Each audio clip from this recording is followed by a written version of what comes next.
Hi, Roger here, and I'm beginning my day with a bit of a mini hike down to the water's edge. One of the reasons I'm doing that is I'm about to have a decadent breakfast, and fortunately I live in a city with a beautiful waterfront, so I've done a quick hike, just a few minutes down to the water, and then I'll be back up to my place in order to have breakfast. Why would I do such a thing? Well, I'm about to have a decadent breakfast. It's going to be really high in simple carbohydrates, sugars.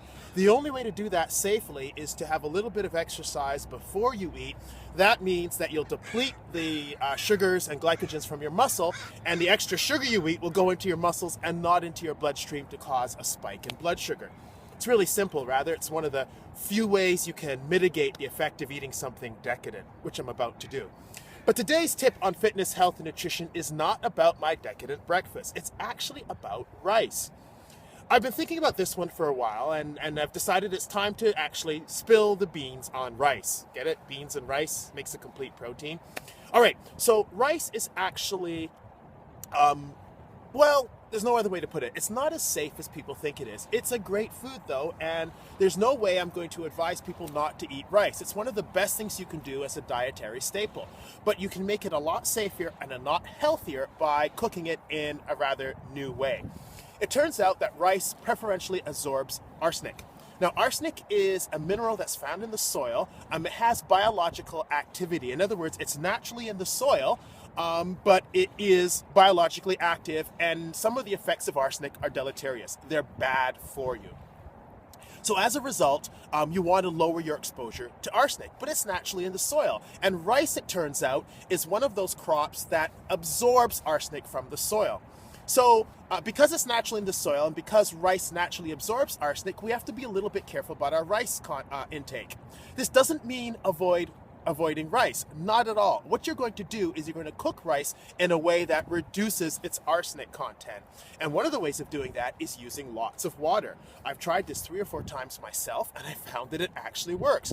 Normally, most rice cooks up with about 2 volumes of water to 1 volume of dry rice. You actually quadruple that.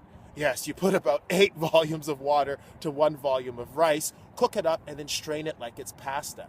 This works absolutely excellently for brown rice, and I don't know why you're not enjoying brown rice if you're not already doing so.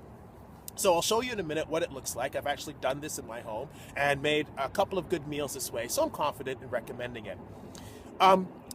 It turns out that arsenic, while it's naturally in our soil, actually has been added to the soil with pesticides that were placed on the soil, particularly in the American Southeast, where cotton used to be grown. Yeah, that kind of cotton. And that's one of the lingering effects of the cotton industry in the American Southeast. So it turns out California rice, or Western American rice, is actually safer than rice from the Eastern or Southeast America. Who knew, eh? Another lingering effect of that wonderful cotton industry. So if you have to choose California rice over rice grown in other parts of the country. Also, we don't know about rice growing overseas. Like I said, arsenic is naturally a part of the soil, so there are some areas in the world that are higher in arsenic than others. It's difficult to know, and the data isn't there. I'll put some links below the video up into the data about arsenic in rice. It does not mean be afraid of rice. It just means cook it carefully.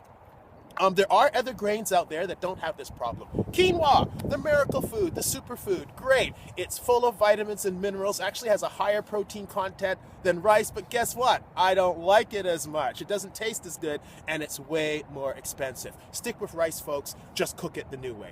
All right, this is Roger. I'm going to put a couple scenes in here of me actually cooking the rice this new way, but this has been my tip on fitness, health, and nutrition, and I am overdue for that decadent breakfast. Okay, so I have rinsed the rice. It's still a little bit wet. I used a colander, flushed lots of water through it. Now it's time for cooking. If you follow the directions on most packs of rice, they suggest that you add about twice the volume of water. So normally for 1 cup of rice, I'd only be adding 2 cups of water. But now, in order to minimize the heavy metal content, I'm going to be adding more water. Instead of adding just 2 cups of water, I'm going to add 4 cups of water. In addition to that, I'm going to put in a pinch of salt, and sometimes I put a little bit of oil in, some coconut oil or some olive oil. It helps bring out the flavor, but that's totally optional. So I've got the rice in the pot, and now goes in 4 cups of water.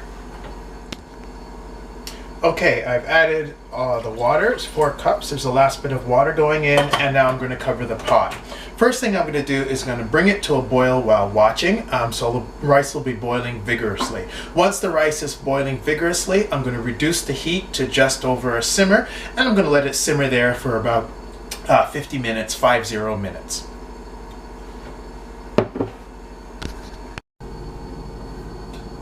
Hi, we're back. It's been just about 50 minutes and I'm having a look at the rice. There's a lot more moisture in there than I'm used to.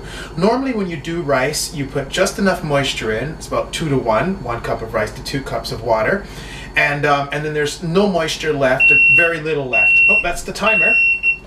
Okay, so the rice is done. Like I said, it's a little bit wet. It's more like cooking pasta where there's water left in the rice. But the next step is going to be to get the water out of the rice. I'm going to use this colander over the sink. So we're going to drain the rice out and then we're going to serve the rice up.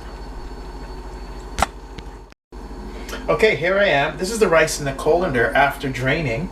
And it's gone back to the flavor. I even gave it a little rinse, and that's just to get the rest of the water out. I found there wasn't as much water left over as I suspected. So it could be that I could even use more water, and of course that's going to remove even more of the contaminants we're removing.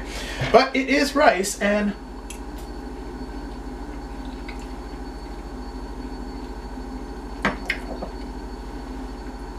it does have that rich, sort of almost nutty flavor that brown rice usually has. So it's been a success. I'm going to serve this up now with some roast veggies and some protein. Hi, I thought I'd better give you a look at the finished product.